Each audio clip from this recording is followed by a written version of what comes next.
Hello and welcome. This is Working Class to World Class. But before we go any further, I do have a little favour of you. If you could hit that follow or subscribe button, then that would be a massive help. Thank you. In this episode, I am catching up with an absolute gem of the advertising world. Now, not only has she held high-profile creative roles, but she was the first ever creative woman to run a marketing agency from a business point of view. She speaks at events, she judges awards, and she's worked with some of the biggest and best brands in the world. Honestly, she is amazing. She still remains very, very humble, and you're going to love her just as much as I do. Breaking through the barriers of adversity. I'm Lynn Lester, and this is Working Class to World Class. So Nicky, this is so cool to catch up. I've not seen you for quite a long time, so hello virtually. Hello. God, it's been ages and ages. We used to see each other a lot back in the day. Back in the day. I know, we'll make up for it this year though, absolutely. Definitely. So for everyone tuning in, can you just sort of give a rough outline of, I mean, it's going to be difficult because you are amazing, but if you can try and give an outline of who you are and what you do. Oh my goodness. Do I know who I am? Probably not. I am Nicky Bullard. I'm Chief Creative Officer of Mullenlow Group, which is part of IPG. And I'm Group Chief Creative Officer. I oversee all different disciplines and every single bit of creative work that goes out of the business. So I've been there relatively new. So I've been there about 7 months, which is really exciting. And as I was just saying, I feel like I started yesterday, but I also feel like I've been there 5 years in a really positive way. So that's super exciting. And then before that, I spent 6 years at MRM. And there I was chairwoman and chief creative officer. So it was quite a different role, actually, and not just for me, but actually in the industry. So no other creative woman had run a marketing agency from a business point of view at that point in time. And I sort of said, well, you know, I really want to properly run the business if I'm going to be chairperson. So went in, did that, learned so much. I mean, I knew a bit about the business, obviously, before I got the job, but I learned so much about running a business, working in a big global organization. And then about 2 years ago, in that role, was made chairwoman of Europe, which sounds very grand and made me giggle a bit when I saw it in writing for the first time on my signature. We'll come on to that later, but yeah, that was great, and helping to bring together the offices, as well as, you know, obviously being ultimately responsible for creative work. So that was much more of my role now is much broader. So everything from TV ads through to social posts, whereas my last job was much more digital focused. And then I've done various jobs like integrated direct marketing. So I've done pretty much everything in the creative sphere, but I've been knocking around for a long time, so that's probably not that surprising. I was going to say that's because you're a legend though, so don't knock yourself down. So see, for people, because there's lots of people that listen to this podcast that are in the industry, so people know you already and they'll be like, oh my god, it's amazing, but there'll be lots of people that have no clue. So my family watch it, so I'll say hello to my sisters who tune in every now and then. Hello to my sisters if they ever watch it. Good. Exactly, call out that we'll do shout outs for people. But here's the thing, so for people like that are tuning in, so you talk about you're doing creative campaigns for different brands. So can you just rhyme off a couple of the companies you've worked for so people can get a sense of the range?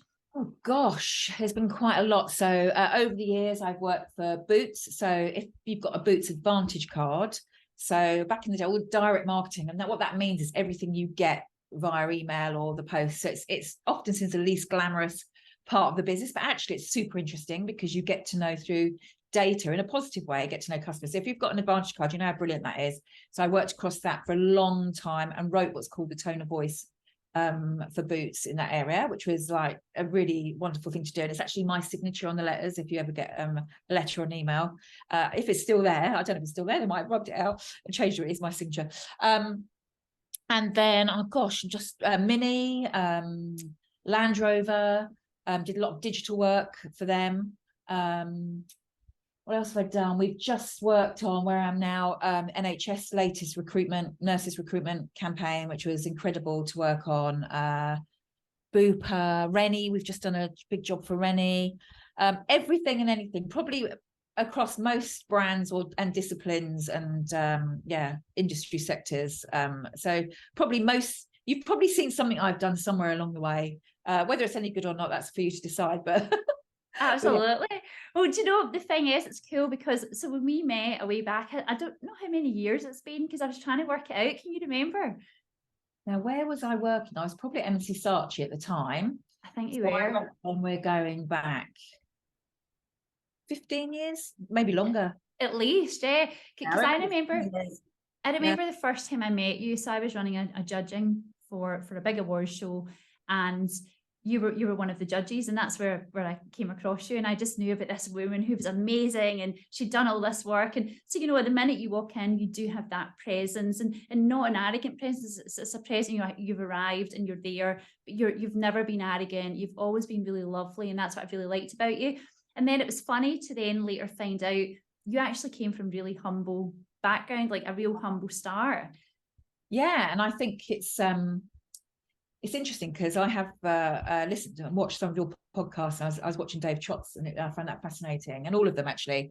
But yeah, my background. So everybody's talked about their parents quite a lot, and I think that's so important, that real working class background. So my father grew up in rural Essex on a farm. My mother grew up in Ireland and came from a very, very I hate using the word poor because it feels really, really negative, but a really challenging background, like lots of brothers and sisters, no money at all, barely any food on the table. And my father left home at 16 and decided to join the police force, which I think was a great thing to do. So coming from a really rural place, and suddenly was in Hendon and ended up in Chelsea not long later when he passed his exams and stuff. My mother, when she was 15, got on her sister was meant to come to England from Ireland to work in a hotel. She bottled it. So there was a ticket, and someone had to take the ticket, and she was the younger sister, so she was 15, came on her own to London, was met off the boat and taken to London by a distant cousin, you know, just people she didn't know, and ended up working in a hotel on reception and sending most of her wages back home to support the rest of the family. So she was really never had, you know, it was a lot to her, the money that she earned, but she'd never had much. And that's been really interesting because I've watched both my parents have worked, they're grafters. So they've worked really, really hard. And, you know, to the point where my dad, you know, he was in the police force, so he had a career. So not as working class, perhaps, as some careers, but he, you know, he would work shifts. So I barely see him. My mum would be working at school at old people's homes, being a carer and working in the canteen at the airport when she could to get extra money. And it was really that kind of situation. But we never felt hungry or cold, or we always felt safe and loved, and never really had that, why haven't I got what they've got? Because a lot of the people, you know, around us, not a lot of the people, but some of the people around us, probably things that I remember people at school getting, you know, having more than one new pair of shoes in 2 years. Wow. You know, that was like just, oh, and if they were slightly fashionable, you go, oh, you know, we never had anything like that. And I was the youngest of three girls, so I had all the hand-me-downs that were very, very hand-me-down, but didn't care. It was kind of, that's the way it was in our house and some of the other households of our mates and stuff. And it was just the way it was. But I think that sense of work hard, be good to people, and make sure you have time to have a laugh. You've got a laugh. And that's something that I grew up with. And that is invaluable. You know, you could grow up in the wealthiest household there is, but if you're not laughing and you don't feel loved, then, you know, so what? You know, it doesn't mean everything. So I love my background. I wouldn't change anything about it.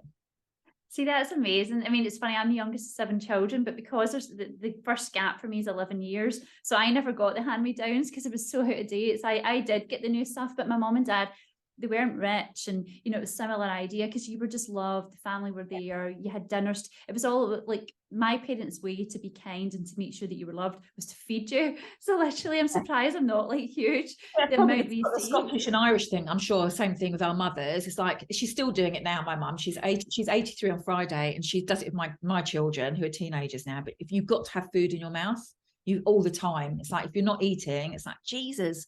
I mean, I was quite skinny growing up. I'm very fat now, but I was very skinny growing up. I don't know how I did that. All of us were, actually. was like everything, you know, and your home cooked stuff. And it, yeah, just, you know, we'd have, I don't know, lemon meringue pie on a Wednesday night. Like, what's, you know, what's all that about? I can't do that. I just try to do that, you know, this Wednesday, and my family aren't getting that. Like, I might get to that. But yeah, no, it was a wonderful upbringing. And it was just interesting looking back, because I sort of look back at photographs and things. I don't know about you, but that's one thing I noticed. There aren't many photographs of us as kids, because mum and dad, they had a camera, but they couldn't afford to get film developed or buy the film. It was kind of like that. So there weren't many photographs of us growing up, which I find quite interesting. You think now in our digital age and how many pictures we've got of our kids and our dogs and getting on our phones, and just think, wow, you know, there aren't that many. There's a lot of memories up here. I mean, they don't need to be in photographs, but yeah, I find that quite weird. It is quite weird. I'm actually obsessed, and you probably noticed on my social feed, I'm quite obsessed with taking pictures. I love to take loads, and I think it comes from that. So when my brother died and he was 26, he was in a road crash, and that way you mine the pictures, and I think I found about maybe 3 or 4 that I could ever get. I post the same ones all the time. So for me, I'm complete reverse. I'm like permanently taking pictures. And I guess, you know, when you were saying like, you had a lovely upbringing and it was so nice, but I guess, you know, I guess it wasn't a bed of roses all the time. Like, I guess there was obviously, you know, trials and tribulations, but, you know, what would you say they were like for you growing up? I think, well, gosh, probably less of my home. I guess this sounds bad. It sounds bad, and I don't know if I felt it at the time, but probably not seeing so much of my dad.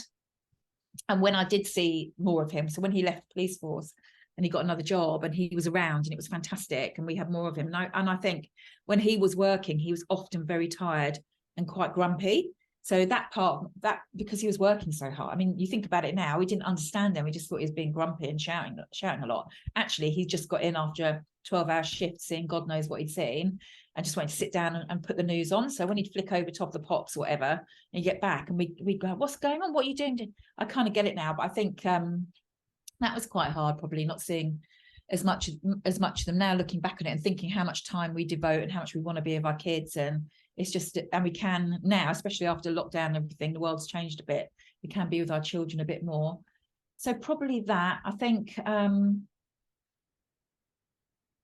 don't think honestly, I'm making it sound like a bed of roses. There must have been some things. You know, I suppose when I was teenage, probably not having, when you are starting to think about, you know, the clothes you want to wear and all those things you want, I didn't really have as much as everyone else. But then I got jobs. I just got little jobs, Saturday jobs, and worked all sorts of places and just earned the money and went and spent it in the cheap fashion shop, which is called Kuma Brothers in Sunbury. It's amazing. I think it's where you get like not knockoff.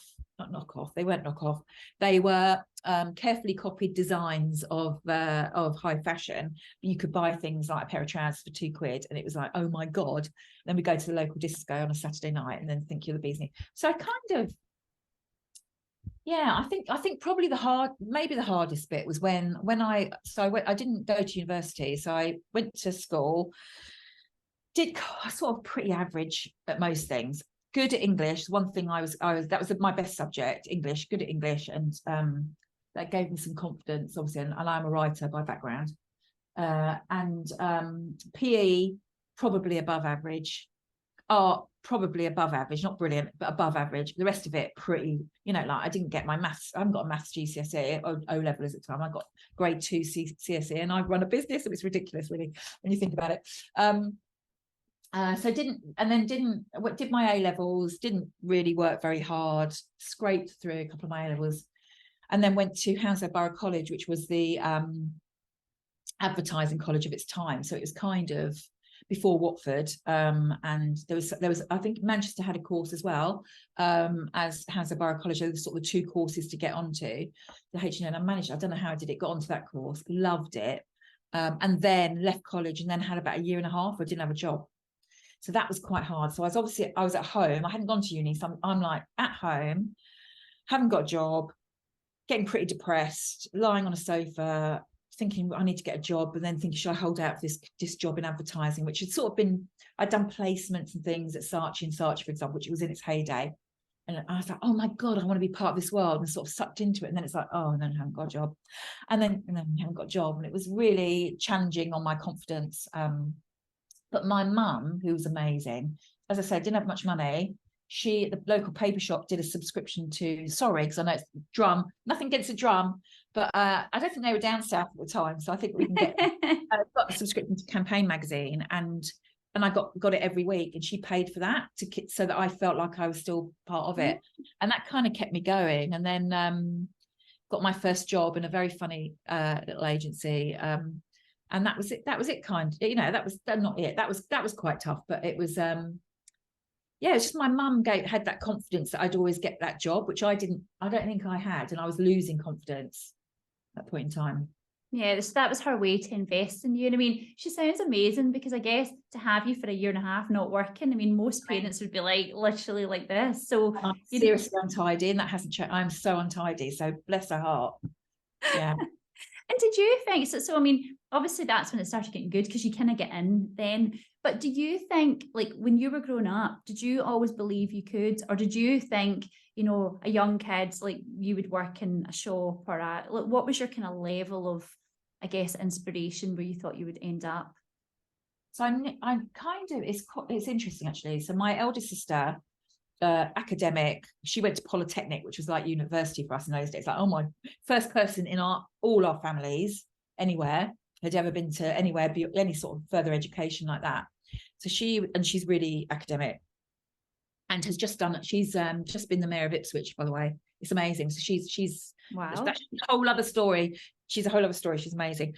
Yeah, so she was very academic. My middle sister is really, really bright, but sort of decided to go out to work rather than continue academic. And I think maybe because they'd broken through a few things at home, where maybe I was a bit more liberated than them, maybe.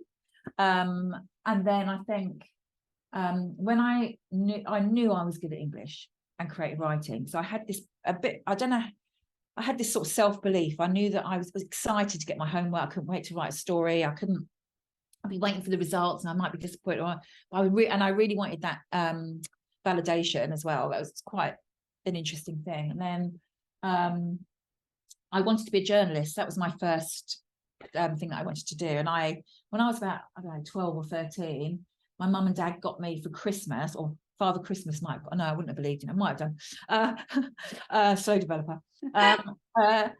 Bought me a sort of one of those portable tape recorders, which had a little microphone. And funny that we're doing this now, isn't it? That's really weird. That's quite interesting, quite ironic, but really funny. I used to go around interviewing people and think I was a little journalist, blah blah. And then went and got in summer holidays, I wrote to the local newspapers, and one of the Middlesex Chronicle said I could come in the summer holidays. So I went and did that a couple of times, which was amazing, because I'd go around with this sort of young reporter, and he'd take me to the courts, and we'd be writing stories about people who'd lost their license through drink driving. Terrible, really, isn't it? But that's what we were doing. And I'd be like, I've got things, and I'd look at it in the like, oh my God, I've got things published. So that sort of started. I also really like sort of drama, and I've never been shy. Well, I can be shy in certain circumstances, but I always like drama and doing stupid things. And I thought, oh, do you know what? Maybe I could do news reading. I thought I could combine the writing with being on telly, because that's what like most youngsters want to be famous. I wanted to be on telly. And then my careers officer, when I was 17, talked to me about copywriting, which is writing ads. And I was like, well, I don't want to be a journalist. After all those years, I don't want to be a journalist. I want to write ads, because I was kind of a bit obsessed with TV. I used to watch a lot of telly. And but I knew that I could write, and I just thought, I don't know. I mean, I went through a stage early on in my career where I hit a block, which was a person I worked for who made me feel like I was crap, and that was really difficult. And I went through a stage of thinking, I'm gonna go and work in Tesco's. I can't be dealing with this shit. He's made me feel like I don't belong in this industry. It's quite interesting. I think that's when those sort of more working class things come to quite a lot, actually, and still do at times. But they come to the sort of thing, I don't belong here. I don't deserve to be here. And it's quite interesting. And I had early in my career, thank God, early in my career. So I nearly left and I didn't. And then I just started making my own luck a bit and sorted myself out. But it didn't take much for that to unravel, that bit of confidence that was inside, especially when I think, you know, in the HSI journey, some brilliant people there, and not all of them, you know, they were working class people, which is great about our advertising industry. There is a real blend, more so now than ever before.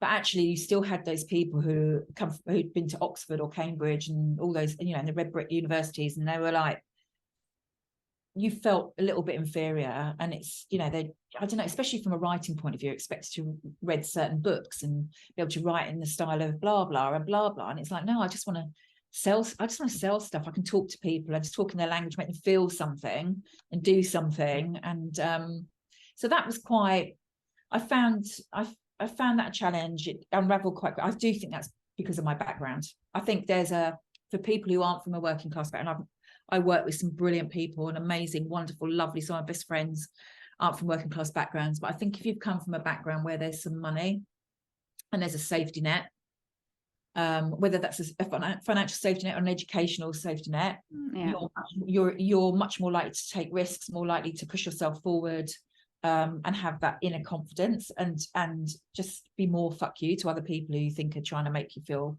small. But I just think when you're not, I mean, I'm the first person to have gone into a career that I'm in. I earn more money than anybody in my family's ever earned, and I'm a bit embarrassed about all that. Actually, it's and I don't know if that's another working class thing. I think it is. Yeah, I mean, I laugh about it, and it's just like it's just a bit embarrassing. And yeah, so I think the challenge, you know, and it crops up now and again. I think, God, do I deserve to be here? And I think you have to tell yourself, of course you do, otherwise you wouldn't be there. You have to talk yourself out of it, obviously. But yeah, that's constantly there. I don't know if that ever goes away, and I'm glad it doesn't, because it reminds you that you know. Yeah, where you came from and why you're there. You know, it's funny. I remember we bought a house a few years ago. I've been in this about 9 or 10 years, and it's still in the working class area that I grew up in. So I've never left for lots of personal reasons and different reasons. And this house, I mean, it's a nice house, right? But it's in a rough area, which I also love. That makes me tick in lots of ways. But I used to remember sitting outside in my car, and I was too embarrassed. Well, not ashamed, I was embarrassed to go in, because I never ever wanted people to think I thought I was better than what they were. Or so I understand that whole mentality of, it makes you feel, I mean, it is what it is, but you do feel uncomfortable. But I bet your family root for you and think, oh, she done it. They're brilliant. They're so brilliant. And they're, you know, my mum's the person who I can say, oh, you know, I won an award last night or something. I'll say it like that to my mum. She'll go, oh my God. And she'll, you know, and I'll tell my husband, but I'm not like, I can't do that. Yeah. I can't do that thing. And, yeah, I don't know. It's really funny, but things like the spoils that come with success is, I do find it a bit embarrassing. So we live in a really nice house in Guildford. So I haven't stayed where I was brought up at all, which was started off in a place called Cranford, which is near Heathrow Airport. So I grew up with literally the planes on top of the house, and probably loads of fumes, God knows. No wonder I've got a little cough. And then moved to Sunbury-on-Thames, which my dad went to the police station there, which we went to Catholic schools, Catholic girl, Catholic nuns. Oh, that was interesting. And then then on to sixth form college, and then but now so got the house in Guildford. That's great. And then in the year before last, bought another house. Now that was wow. Bought a house by the sea, which was like, oh my God, I never thought I'd live in a house that had more than 2 bedrooms in it. And then, you know, we got, and that still embarrasses me slightly. I'm really excited about it. I love it, but it is still a bit like, oh my, that's like, yeah, I don't know. It's weird. No, I don't think it is. I think it just, do you know what it is? Because I think because you're so grounded, and actually you've never lost your roots. So you never, you know, whilst you never had a hard time growing up, you still appreciated even the small things in life. So when you get the big things, it's not about, because I bet your mum and dad taught you about don't show off and you know, be kind to other people and respect your elders. So you've probably got all these principles drilled into you that you've never forgotten. And also, you know, you can go up fast, you can come down just as fast, if not faster. So it's about appreciating that. So do you think the kind of working class values, that's maybe what's kind of made you who you are now? I think so. I think that whole you know, my mum and dad, my mum from quite strict Catholic background, my dad had to convert to Catholicism to marry her back in those days. And they got quite into the church, but not in a, I hate saying this, sounds terrible, not in a happy clappy sort of way, but their community, really good friends came from the church.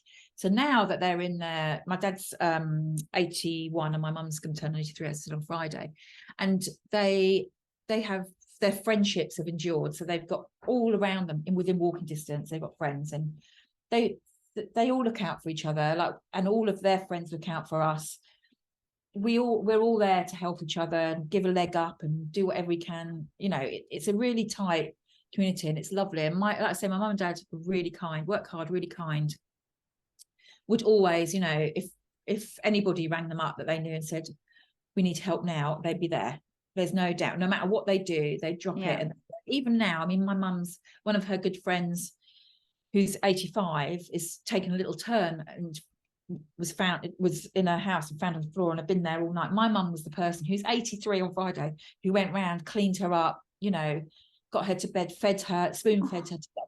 And it's that kind of, they're selfless, actually, is probably the word. And they also, the other bit, which I think is really important, is they've shown me that there has to be joy as well, that it isn't all about hard graft, even though it is hard graft and kindness.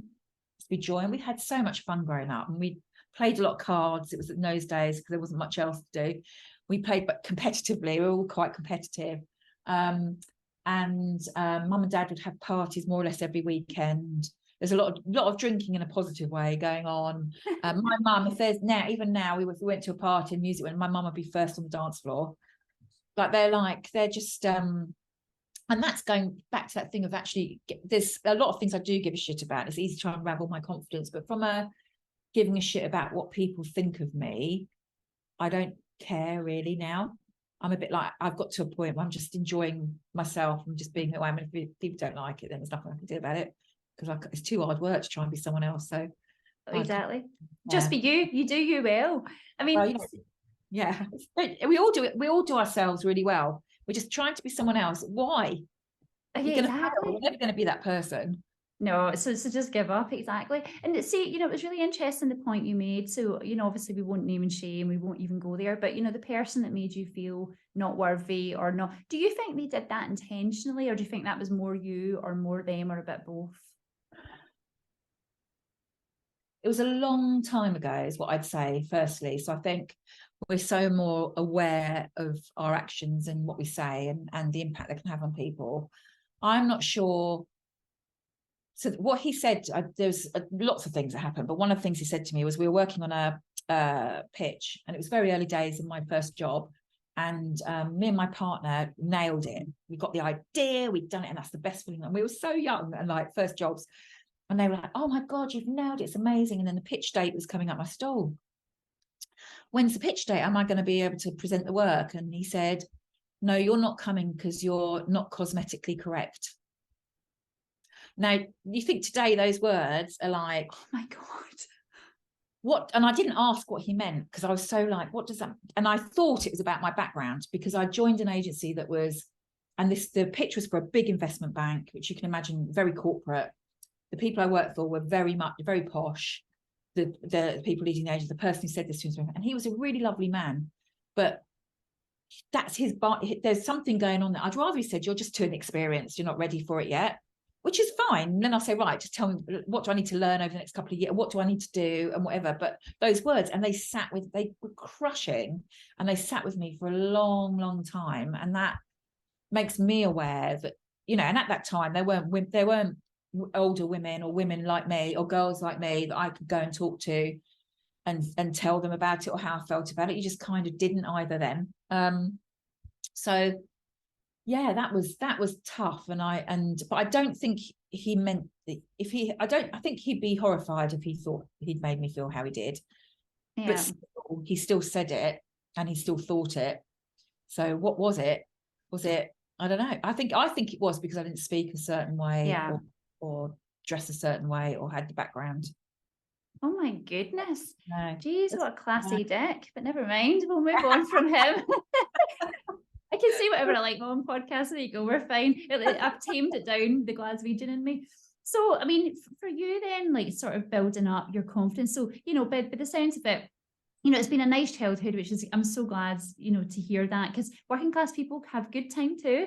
So, Yeah. you know, it's not always about the money. And actually the money doesn't define, in my head, it doesn't define success. For me, success is about, am I happy? And I know people are like, oh my God, is that it? But it's am I happy? Am I fulfilled? And it's those metrics that are more important. Money can help you with all these things, but you have to be at the root in your core happy. Or I mean, it's, you know, you hear about, you know, horrible stories of people that are rich and whatever else. But when you were kind of growing up, what do you think it was about you that gave you that inner confidence? So, you know, to think, do you know what, I'm actually quite good at this at college. And also you got the placements. How did you get placements in Saatchi, for example?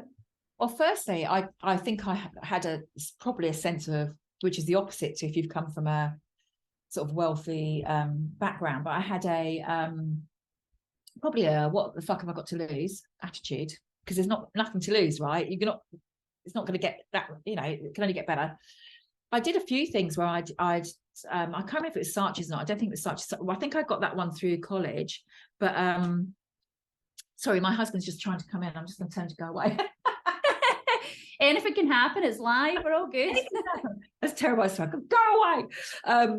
We are happily married, honestly. So the first one I think came through college, but the other placements I got literally would do things like, this is bad. So I'd ring up, because you'd have the gatekeepers who are the PAs. Yeah. And they wouldn't let anybody get through to the creative directors or anything to go and show your portfolio. That's how you got a placement. You showed your portfolio, they sent you off to do some more work, and then eventually they'd give you a month or 3 months. And just ring up and go. And it was at that time, there weren't many female creatives. So I'd ring up, and then you get the stroppy PA on the phone saying, oh, sorry, he's really busy at the moment. Can I ask what it's about? And I go, it's really personal, actually. Oh, can I ask you? I said, no, I'm not going to give you my name, but it's really personal. And then they'd always put you through. It's brilliant. And that's how I do it. Because they was like, oh, those gatekeepers, yeah. They probably thought it was a bit of gossip. But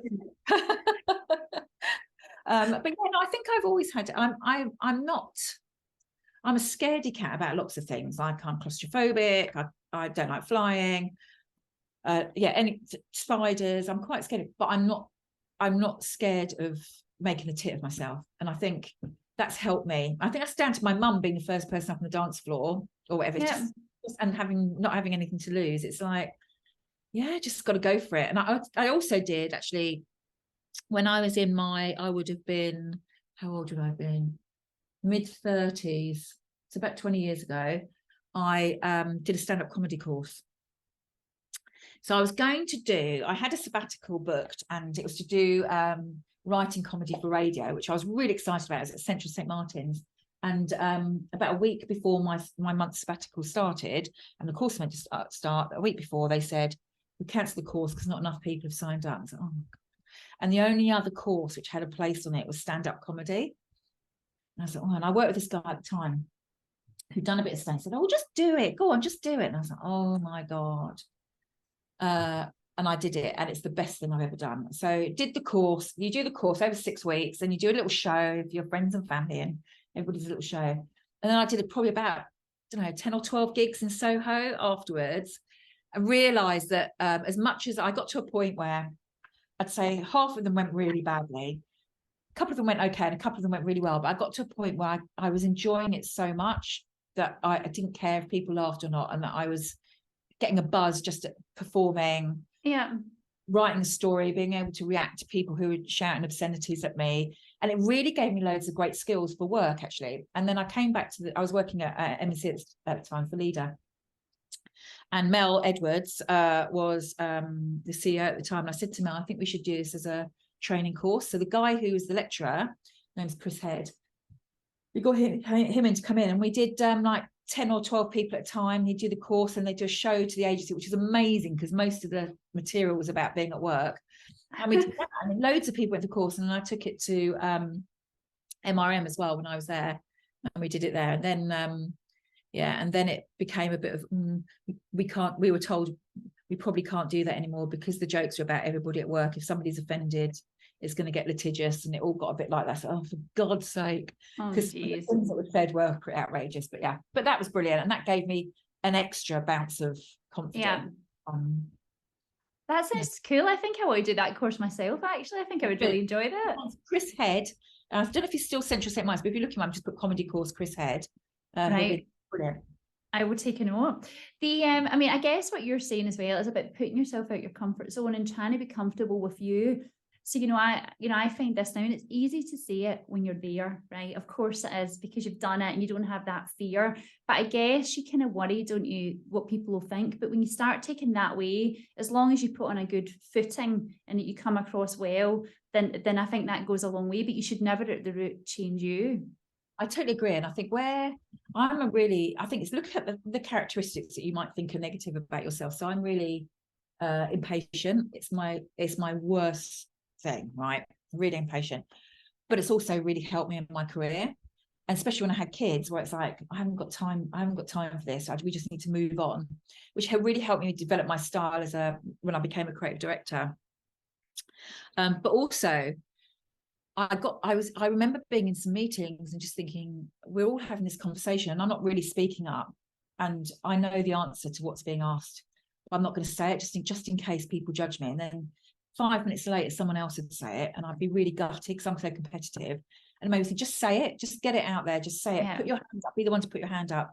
The other thing that I found really helped me, and somebody I used to work with, and we used to help each other out. So she was brilliant, and she really, really was my friend, and she believed in me, and we believed in each other, and we said we're going to big each other up all the time, and we did it. So it was like not all the time. Yeah, no, I get it. Amazing. Victoria's amazing. It wasn't quite like that, but it was a bit like if something had happened, so I go, oh yeah, there was that good idea, and I'd say, oh, Victoria did that. Do you remember it was her who said it? Because we're really bad, I think, particularly women, at putting our hands up, going, I said that. That's me. I did that good job. We're really, really. Yeah. I know at that point in time, certainly. I don't know if it's changed. I still think there's a bit of that that we could learn a little bit, but and we really did that, and we'd PR each other a bit and back each other up, and it was really good. So if anybody's listening who's younger, and you've got a mate at work, but you really genuinely believe they're brilliant and they believe the same in you do it, try it, see what happens. It's only positive. That's a really brilliant idea. I wish I had done that all the years ago. But yeah, no, you're right. It's almost like little tricks as well, isn't it? I always remember the first time I ever learned this was that I used to work for News UK, the time News International. And we had a woman in, she was a trainer at first, and then she came in full time, and I was on the ad sales team, very commercial role. And she always taught us to write the way you would speak. So let me know what you think about that. And that's dead obvious. That's so obvious now. Yeah. But years ago, it'd be like, hello, and dear sir, and it was all very proper. And just like, I guess, in your worlds, you have to speak the way or write the way you would speak for it to sort of sink in. It's like reading a book. Obviously got those guidelines. So take, some of the big brands I've worked with, they have their own tone of voice. It's about there's two sides. One is making sure that everything you write sounds like it's coming from the same person, whether I'm writing it or someone in China's writing it or wherever, and whether that's something you're reading on the website or a script for a radio ad or whatever it happens, it has to sound like it's coming from the same place, and that's the brand tone of voice. But the bit, which is what I think I learned from people like Dave Trott, is communicate in a way that's natural. That so I can still be Nicky, but it's what I'm saying to you, and rather than the tone of what I'm saying. So just naturally do it, because if you are too formal, it's cold, it's impersonal, you're not connecting with people. And what we do as a job as writers is to connect with people, to get them to want our product or our service, or for us to help them with something, and to tune in and be emotive and connect. And you can't do that if you're putting a barrier. So you do put a lot of yourself into it, but often you have to, all the time we have to make sure it sounds like the brand. So, if I'm writing for BMW, it has to sound like it's absolutely. And I guess it works on a kind of personal level as well, because, you're talking from a business perspective, but I'm also thinking, like, if you're say someone coming through in the industry, or you're pitching for business, or it's always about having your, so you've kind of got your brand head on, but I guess the same principles apply for you as a person. So don't deviate from who you are to please anybody else. Back to what we were saying about, it's really hard to try and be someone else. You're not going to be them. No, so never. You're going to be the best version of you, because no one else can be you either. And just and like you say, just being personable and being fun, and not taking things yourself too seriously, and connecting on a human level with people, whether they're the global CEO of blah blah, or the person at the checkout. It's the same person. We're all people, and just have it's to human. Exactly. Yeah, absolutely.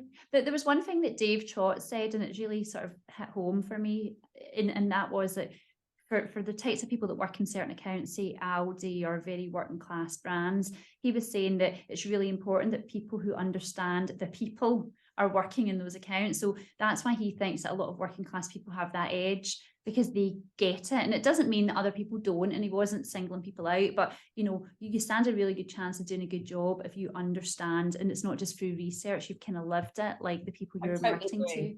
I think there's, in the creative side of our industry, you have to be able to write and communicate with anybody, but the mass populace are working class people. And I think any audience you're talking to, you're going to be able to get to the nuance if you've got the lived experience. And that's the difference between doing a great piece of work and a brilliant piece of work that really connects, and understanding those things, and watching the crap TV programs. And that, my husband might say, although he's very working class, he might say, oh, watching that rubbish film, just like, because it's good and everybody else thinks it's good. Like, Yeah. Fox, who doesn't love watching? I mean, you can't be snobby about this stuff. It's real life. And as much as, as I said, that thing where where you think, oh my goodness, I'm surrounded by people who go to art galleries every weekend, and no. It's like, equally, it's as important for those people to watch a bit of EastEnders now and again, or Pointless. Absolutely. I know one thing that you pointed out earlier, and it's just so funny because it's so topical right now, and you were talking about when you were at school, maths was you weren't good at maths, but you were good at English was your thing. But when you think of the whole thing at the moment about the government saying that people should be studying maths at school until is it 18 or something ridiculous, I mean, what do you think? Well, it's interesting because I've got two sons, and one really academic, the younger one. The older one, not really bright, but just not school wasn't for him. Yeah. And he just sort of got himself to, now he's just started, the older one's just had walked away 2 GCSEs, which he only just got in German and photography. Has now gone to study film at Manchester at uni, and he's got himself to that. But he was not a classroom kid. He was not maths. The younger one is all over maths. The kids who like maths, they're going to be fine, and give them some more maths if they want maths. But I think we haven't looked at our education system for decades and decades and decades and decades. It is the same. I think COVID threw some of that up in the air. But I think for those kids who are creative and not academic but creative, we need to think again, because we're missing talent. People are getting, people are dropping out. They're not finding careers. Not everybody wants a career, but for those who do want to, they're not going to find their career because they're given up on, because they can't do bloody geometry. Who wants to do geometry? Look, I'm sitting here, I've got a bloody calculator as well there. I mean, exactly. We've got tools. It's a madness. I know there's that new AI system out now that can even write essays for you. GPT or GBH, as I'm calling it. Yeah. So I was a bit like, oh, that's a bit scary. And then I thought, we've been talking about this a little bit, just thinking that that AI is based on what already exists, which is biased anyway. So it's like, really? Hasn't got that filter, that human filter. So we'll see. I mean, it'd be really useful for some things and get a load of out the way to let our human creative brains grow. But we shall see. It's slightly terrifying.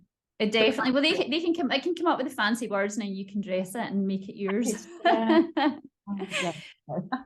So for you then, Nicky, like what do you think, like what's the sort of biggest piece of advice you would give people? I mean, you've obviously given tactics, right? So the tactics of bigging each other up if you've got a companion, or, maybe trying to get through the gatekeeper in a creative way, potentially might be harder these days. But what other kind of piece of advice do you think you might have for people that think, do you know what, I'm from a poor background. I don't have a lot of prospects. I mean, how could someone like me think, like that? You know, just what we were just saying really is, if you're from a poor background and you don't think you've got much going for you, then you're the most liberated person on earth.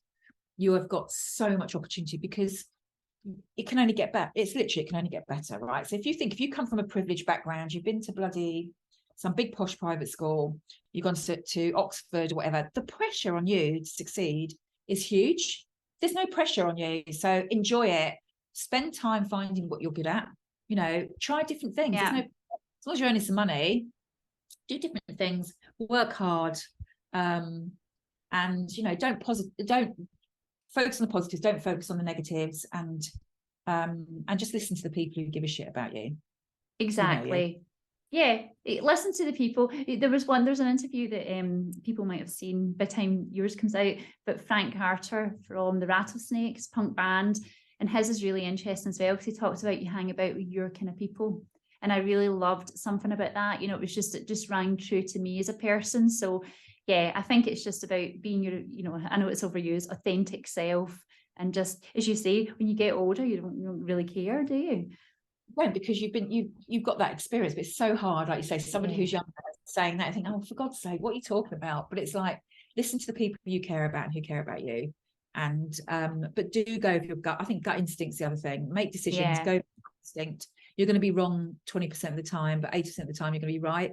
And even when you're wrong, you're going to learn so much from it. So, and you've got, like we said, if you come from a less privileged background, you've got less to lose. The more privileged you are, the more pressure you've got. So actually, it's not a benefit. Yeah, no, that's a really good way to look at it. Well, do you know what? This has been an absolute breath of fresh air. I mean, you've always been amazing anyway. I do have one thing I wanted to ask you, more personal for me. I'm like, how can I be like Nicky? Like, so see when you walk in a room and you do have a bit of presence about you, as I said at the beginning, and it's not arrogant, maybe you don't realise it, but you do have a presence. Why do you think that is?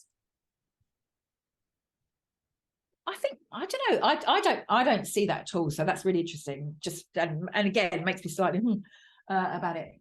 I'm always really happy to be places and to be asked to go places. So for example, where I've probably seen you is at awards and judging and stuff.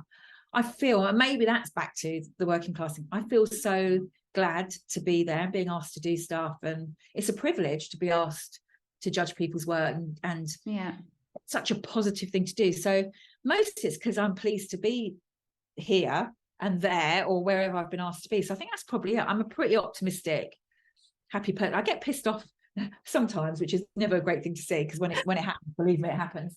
No, I do feel privileged to be doing the job I'm doing and still enjoying be around, you know, all the people not all the people, I'd say 99% of the people I've worked with are incredible and interesting and different, and you're learning something and it's fun. You know, our industry is fun, and I'm lucky. I kind of stumbled into it, as I say stumbled into it, my careers officer told me about it, which is weird. No one else has had a careers officer tell them something, you know, that pointed them in the direction of career. But I think my husband tells me off for using the lucky word. He says, you're not lucky, you've worked bloody hard. But I do feel lucky. I mean, doing this and sitting here talking to you is just, you know, it's lovely. Well, it's lovely. I wish you had a wee glass of wine, mind you, but that would make it even great. We'll do that soon. We'll definitely need to do this. And I guess I sort of lied, because I do have another question for you. So you've well, I think part of it's because you're comfortable in your own skin, right? It's because you know you are who you are. But although you're very sure of yourself and who you are as a person, and you kind of don't care what people think, do you still ever get that little gremlin of imposter syndrome now? No, I might say that I don't care, but there's always the imposter thing. It's there all the time, and I have to. I sometimes even go like that, messing around, make myself laugh. Just get off. You know, it's like what was it I was doing? I mean, I did a little bit when you asked me to do this as well. I was like, oh God, really? You know, she's really?